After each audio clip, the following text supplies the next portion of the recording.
15절, 16절 말씀 함께 합독하겠습니다. 모세가 제단을 쌓고 그 이름을 여호와 니시라 하고 이르되 여호와께서 맹세하시기를 여호와가 아말렉과 더불어 대대로 싸우리라 하셨다 하였더라. 아멘. 성경을 읽을 때 한 성경책이 시작될 때 1장 1절부터 4절까지 정도가 매우 중요합니다. 그리고 또 성경책을 읽어갈 때 한 패러그래프이 시작되면 그 1절에 나와 있는 인명과 지명이 매우 중요합니다. 오늘 출애굽기 17장 말씀을 읽으면서 1절에 이런 말씀이 기록되어 있습니다.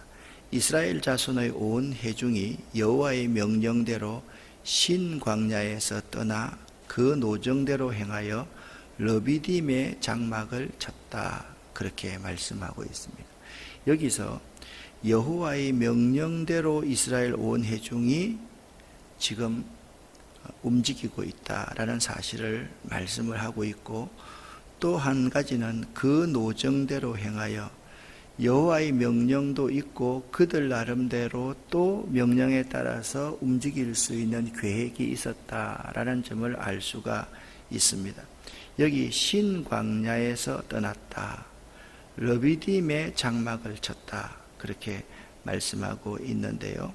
신광야가 어디쯤 되는지 그것을 여러분과 제가 이제 알아야만 합니다. 이스라엘 백성들이 요셉 시대에 야곱과 그 형제들이 애굽에 내려갔을 때 70명이 내려갔습니다. 그곳에서 살았던 곳이 이 지도에서 보면 고센이라는 이 지역입니다. 이게 고센 땅입니다. 이 고센 땅은 목초지가 아주 좋은 곳이었죠. 그런데 그때까지만 해도 이곳은 애굽 사람들이 그렇게 큰 관심을 가지던 곳은 아니었습니다. 마치 소련 사람들이 알래스카가 필요 없다 그래서 알래스카를 싸게 미국에 판 것처럼, 팔지는 않았지만 뭐 이게 그렇게 중요하냐라고 생각하는 땅이었기 때문에 이스라엘 백성들이 목축을 하니까 이 고센 땅에 그들을 정착지로 주었던 것이죠. 이 고센 땅에서 출발해서 그들이 여기 이제 이 부분이 이제 홍해 지역인데, 홍해를 건너가지고 여기 이제 수에즈 운하가 있는 곳이잖아요. 건너서 온 것이 여기 제일 먼저 있는 광야가 에담 광야입니다. 이제 나와 있지 않는데, 그 다음에 이제 마라의 선물을 달게 한 곳이고, 마라 바로 이어서 엘림을 하나님께서 그들에게 허락하였죠. 이게 뭐냐? 여기가 신의 광야입니다. 여기가 신광야입니다. 그 신광야에서 그들이 먹을 것이 없어서 불평했을 때 하나님이 메추라기와 만나를 주셨습니다. 그래서 이게 여기 오늘 여기가 르비딤이에요. 르비딤은 어떤 곳이냐? 여기 시내산이 있는데 이 시내산과 신광야의 중간에 르비딤이 있었던 거죠. 그러니까 여러분들이 요걸 생각을 하셔야만 됩니다. 자, 메추라기와 만나를 주고, 오늘 본문 말씀을 이렇게 보면 모세에게 하나님이 이렇게 말합니다. 너에게 있는 가장 중요한 자산이 무엇이냐라고 했을 때 모세는 하나님의 지팡이였습니다. 이전에 네가 사용했던 하나님의 지팡이, 그 지팡이를 집어들어라. 사실 우리에게 하나님의 지팡이는 매우 의미 있는 그러한 지팡이이죠. 어디서 하나님의 지팡이를 사용했습니까? 홍해에서 하나님의 지팡이를 사용해서 모든 곳에서 하나님의 역사가 있을 때마다 하나님은 모세에게 내가 너에게 맡긴 그 지팡이를 사용하라, 그렇게 말씀하셨던 게지요. 그런데 이때 백성이 마실 물이 없었습니다. 어디에? 르비딤의 장막을 쳤어요. 시내산 바로 직전에 르비딤의 장막을 쳤을 때 백성에게 마실 물이 없었습니다. 백성이 모세와 다투어서 말을 합니다. 물 내놓아라. 어찌하여 내가 물을 줄 수 있느냐? 모세가 말합니다. 그러면서 하는 말이 어찌하여 여호와를 시험하느냐. 여러분, 그 노예 습성이 있는 사람들을 그들이 스스로 항의할 때도 어찌하여라는 말을 많이 쓴다.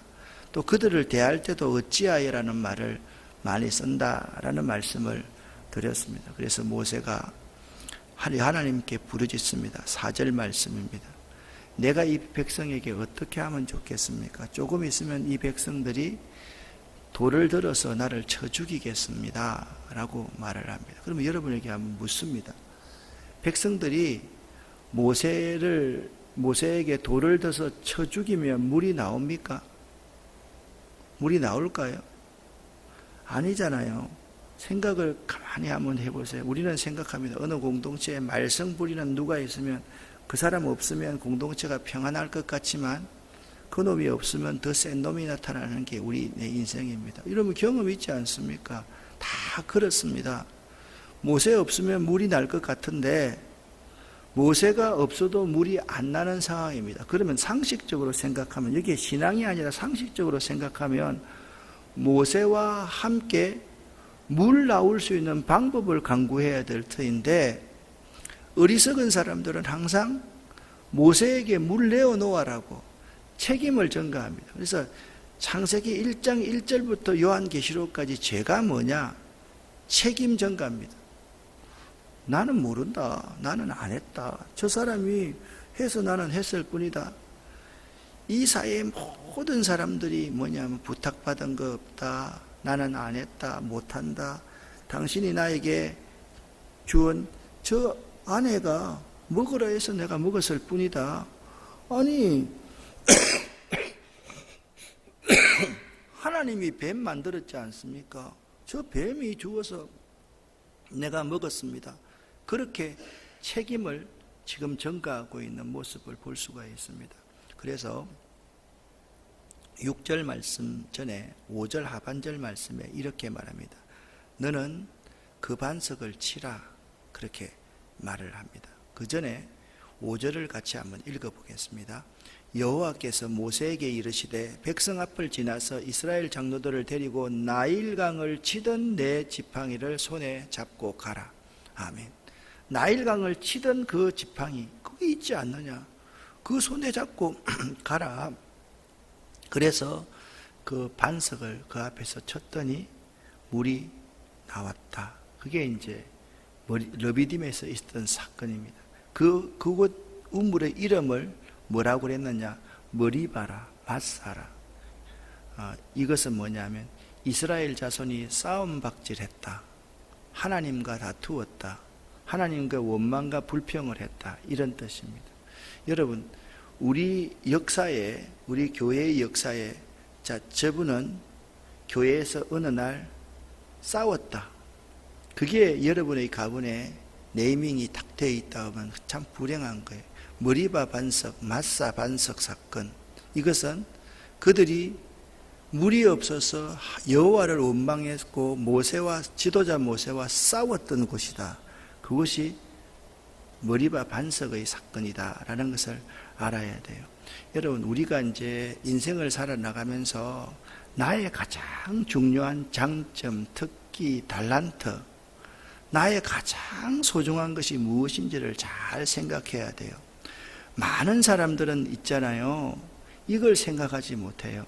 하나님이 과거에 나에게 주신 놀라운 은혜와 기적, 여기 그것을 5절 하반절 말씀에 이렇게 말씀하고 있습니다.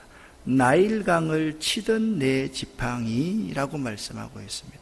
나일강을 쳤을 때 그때 어떤 역사가 일어났어요. 물이 갈라졌잖아요. 동풍이 일어나서 물이 갈라졌잖아요. 이스라엘 백성은 거기를 육지같이 건너고, 그리고 애굽의 모든 병사들과 마병들, 철병거들은 거기에 수장되어서 다 죽었던 장면, 그 장면을 연상해야만 되지 않습니까? 지금 또 한 가지 물어야 될 것입니다. 나일강을 치던 지팡이가 더 위대합니까? 지금 물 정도 내는 것이 더 위대합니까? 그게 훨씬 더 위대한 하나님의 역사라는 사실을 그들은 잊고 있는 거죠. 여러분, 생각을 한번 해보세요. 지금은 아직까지 살 수 있지만 물이 없어서 죽겠다 하는 거고, 그때는 애굽의 군사에 의해서 죽든지 물에 수장되어 죽을 수 있는 그러한 상황입니다. 지금은 내가 불평해서 죽겠다 하는 거고, 그때는 외부적인 요인으로 죽겠다 하던 때가 그때라는 사실을 안다면 이런 불평을 안 하겠죠. 그래서 우리도 마찬가지입니다. 과거에 하나님이 우리에게 역사하셨던 그 놀라운, 여러분들이 하나님의 지팡이를 들고 하나님의 역사를 여러분 삶에서 보였던 그 일들을 잘 한번 기억해 보시기를 바랍니다. 그 일을 기억하면 그때도 신실하게 임하셨던 하나님이 지금도 신실하게 역사하실 것이고, 앞으로도 여러분 인생에 역사하실 것을 믿는 게 믿음인 거예요. 근데 우리들은 자꾸 과거의 엄청난 것들을 잊어버리는 거예요. 그걸 우리가 자랑하려고만 생각하지, 그것보다 더 나은 하나님이 지금도 역사하신다는 사실을 잊고 살 때가 참으로 많이 있다라는 거예요. 그러면 여러분에게 묻습니다. 여러분에게 나일강을 치던 여러분의 지팡이가 무엇입니까? 그 지팡이를 손에 잡고 앞으로 나아가는 여러분 되시기를 예수 이름으로 간절히 축원합니다. 혹시나 그 지팡이를 놓고 있었다면 다시 그 지팡이를 집으세요. 하나님께서 그때 역사하시던 그 놀라운 은혜와 그 사랑과 이적을 여러분이 몸소 체험을 해야 돼요. 어제 우리 집사님 한 가정과 이야기를 하면서 제가 이런 말씀을 나누었던 것이 기억이 납니다. 신앙은 사람을 대할 때는 상식이 되어야만 됩니다. 그런데 신앙은 하나님과는 엄청난 신비가 우리 삶 속에 있어야만 됩니다. 이걸 우리가 잘못 생각하면 합니다. 나와 사람을 대할 때는 기본이 있고 상식이 있고 예의가 있고 법도가 있어야 되는 거예요. 사람과 사람 사이에는.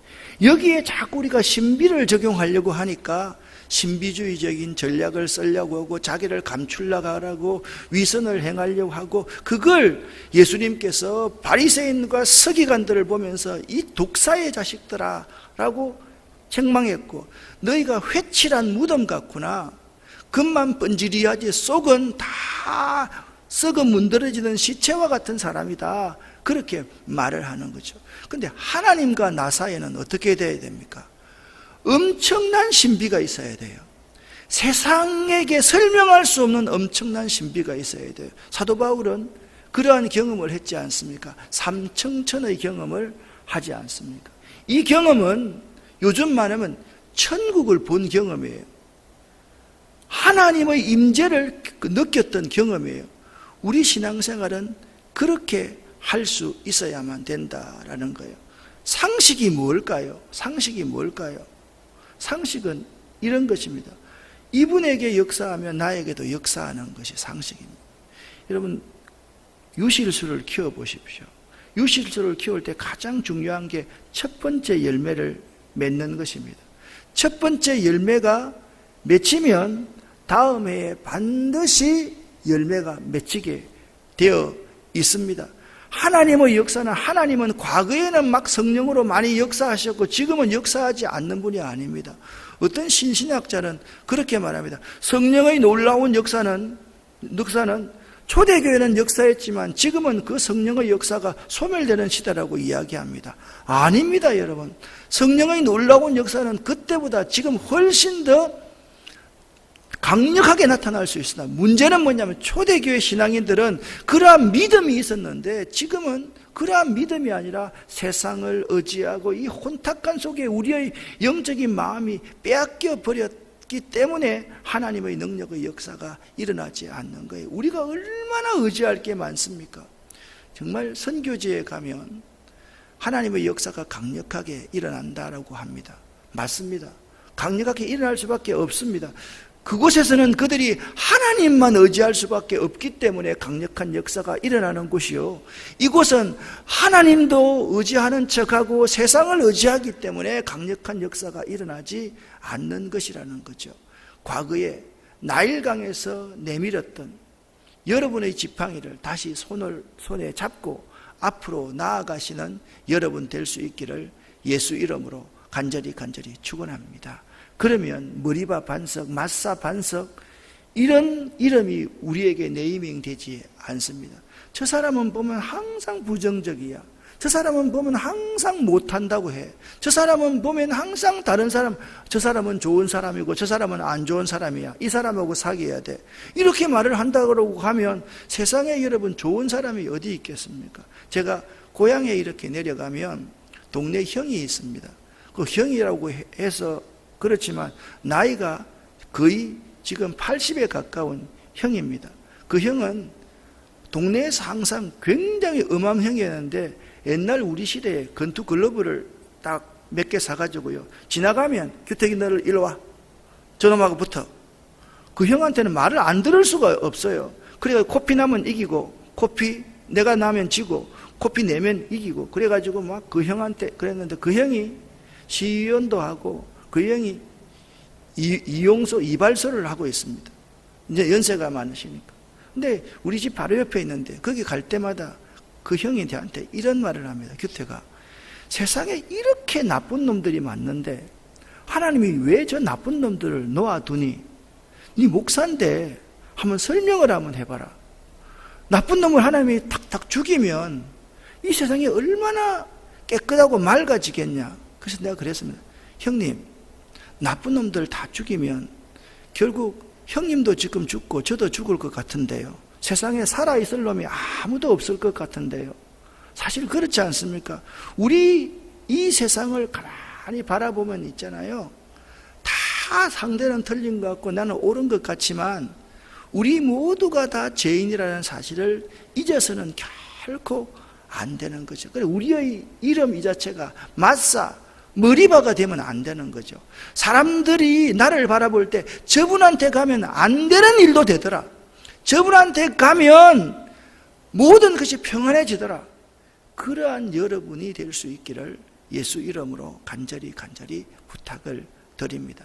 출애굽의 경로를 여러분 잘 새겨서 봅시다. 여기 이제 시내산에서 이들이 10하루에 걸쳐서 어디로 가느냐? 여기 이제 이 광야에 이제 간다. 이 광야들을 여러분들이 생각을 해야만 됩니다. 이제 아주 유명한 사건이 나오죠.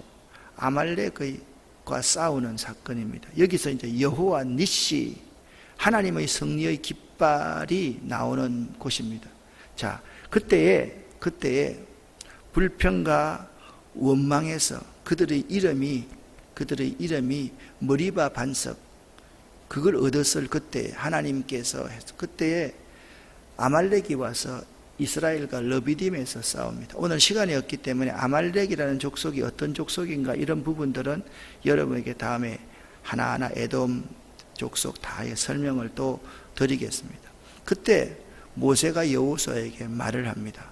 우리를 위하여 사람을 택하여 나가서 아말렉과 싸우라. 지도자가 가장 잘해야 되는 것이 뭐냐 하면 또 자기 밑에 있는 사람들을 잘 택하는 게 지도자가 해야 될 가장 중요한 일입니다. 지도자는 사람들을 세워서 그들에게 임무를 부여하고 그들과 함께 더불어서 나가 싸우도록 하는 존재가 지도자라는 사실을 알아야 돼요. 지도자가 요거 값 얼마냐, 요거 누구한테 살 거냐, 이 집에서 살 거냐, 저 집에서 살 거냐, 이런 것 따지고 있는 지도자는 정말 쫌팽이죠. 아니죠. 모세는 딱 그럽니다. 야, 네가 싸울 사람 네가 선택해서 나가서 아말렉과 싸우라. 나는 내일 하나님의 지팡이를 손에 잡고 산 꼭대기에 설 것이다. 여러분, 자, 여러분의 과거의 역사에 있던 지팡이를 잡고 앞으로 나아가라고 그랬습니다. 두 번째 말씀합니다. 하나님의 지팡이를 손에 잡고 산 꼭대기에 서시는 여러분 될 수 있기를 예수 이름으로 간절히 축원합니다. 산 꼭대기라는 것은 단순한 것이 아닙니다. 성경에 산 꼭대기에 오른다, 산에 오른다라는 말은 항상 하나님 앞에 자기 모든 것을 내려놓는 헌신과 결단을 의미합니다.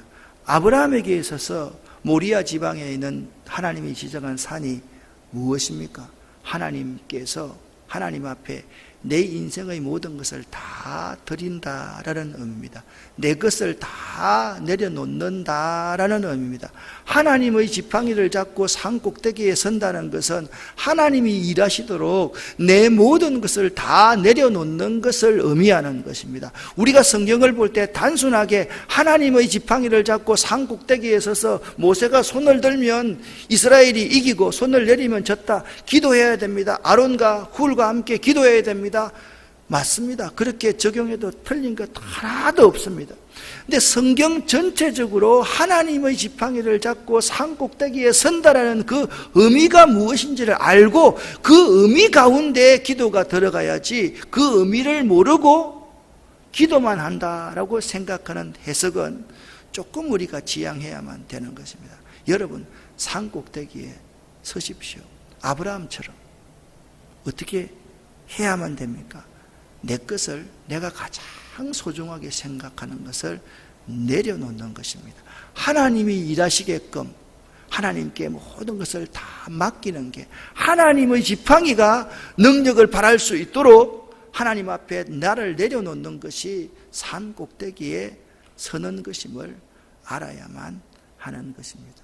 여호수아가 칼날로 아말렉과 그 백성을 쳐서 무찌릅니다.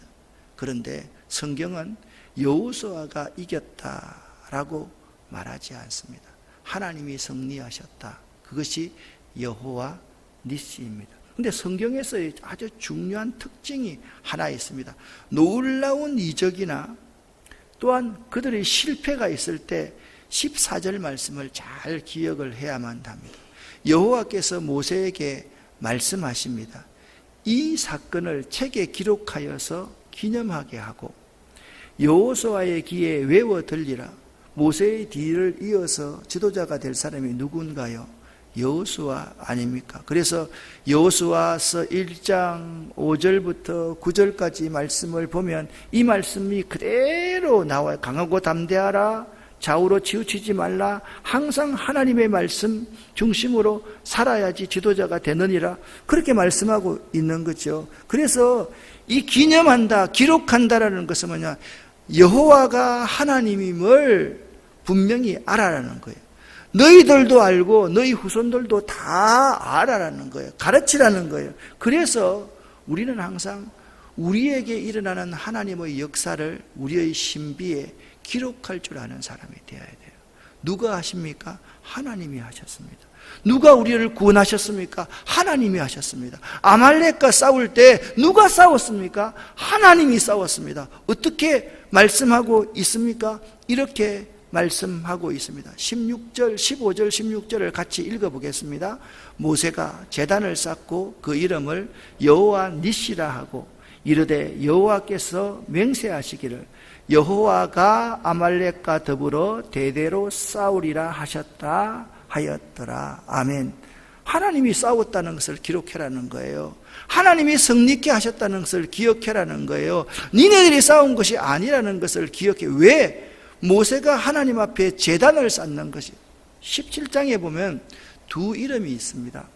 한 이름은 머리바라는 이름이 있습니다. 한 이름은 여호와 니시라는 이름이 있습니다. 여러분 인생을 살아갈 때 사람들이 여러분을 볼 때 머리바라고 할 것인가 여호와 니시라고 할 것인가, 그 점에 대해서 여러분이 분명한 자각을 가질 수 있어야만 됩니다. 저 사람 날마다 하나님과 다투어, 저 사람 날마다 지도자와 다투어, 그런 이미지가 아니라 저 사람은 하나님께 모든 것을 다 맡기는 사람이야. 하나님 앞에 자기 인생을 다 드린 사람이야. 그래서 저 사람과 함께하면 하나님이 일하신단 말이야. 하나님의 일하심을 저 사람을 통해서 볼 수 있단 말이야. 그러한 인정을 받을 수 있는 여러분이 될 수 있기를 바랍니다. 이런 삶을 살았던 사람이 있습니다. 신약에 아굴라와 브리스길라라는 사람입니다. 사도 바울은 죽음을 앞두고 이렇게 말합니다. 저들은 주 안에서 나의 동력자들이요, 내 목숨을 위하여서 자기 목이라도 내놓을 수 있는 사람이고, 나뿐 아니라 이방인의 모든 교회도 저들에게 감사한다, 그렇게 말했습니다. 사도 바울이 복음을 전파해 놓고 나면 그 복음 전파한 사람을 그 어려운 환경과 여건에서 다 양육해 놓는 사람들이 아굴라와 브리스길라였습니다. 그들을 보면 르비딤이 없어요. 르비딤이라는 이름이 없어요. 그들을 볼 때마다 사람들이 전부 다 여호와 니시를 보는 거예요. 그들 가운데 승리를 보는 거예요. 생명이 살아나는 것을 보는 거예요. 그래서 사도 바울이 고백하는 거예요. 저들은 내 목숨을 위해서 자기 목이라도 내놓을 수 있는 사람이다. 그렇게 말하는 거예요. 우리 목회자들이 사람들 만나가지고 쉽게 질문합니다. 날 위해서 목숨 내놓을 수 있어요? 정말 무식한 질문입니다. 아니, 성경에 예수님이 우리를 위해서 목숨을 내놓았다 그러지 성도들 보고 날 위해서 목숨 내놓으라고 하는 그런 사기꾼들이 어디 있습니까? 여러분, 우리가 이 말씀의 의미들을 잘 새겨 들어야만 합니다. 여러분의 이름이 머리바입니까? 아니면 여호와 니시입니까? 여러분의 이름의 정체성을 오늘 새벽 새롭게 하고 항상 과거에 역사하셨던 하나님의 지팡이를 잡고 앞으로 나가고 그 하나님의 지팡이를 잡고 산꼭대기에 서는 여러분 될 수 있기를 예수 이름으로 간절히 축원합니다. 기도하겠습니다. 살아계신 아버지 하나님, 혹시나 나의 이름이 머리바가 아닌지, 이제 머리바였던 나의 이름을 여호와 니시로 바꾸기를 원합니다. 하나님이 내 인생에 내 앞서 싸워주시는 분임을 고백하면서 언제든지 하나님 앞에 나의 모든 것을 내려놓을 수 있는 저희들 될 수 있도록 도와주시옵소서. 오늘 이 새벽도 오늘 하루도 예수의 보혈을 저희들에게 덮어주시고 예수의 보혈을 저희들의 허리에서 난 자녀와 손들에게 덮어주시고 예수의 보혈을 저희들의 직장과 저희들의 기업과 그리고 저희들의 꿈 위에 예수의 보혈을 덮어주시옵소서. 오늘도 하나님의 지팡이를 잡고 앞으로 가며 산꼭대기에 서는 하루 되기를 원합니다. 예수 그리스도 이름으로 축복하옵고 간절히 기도 올립니다. 아멘.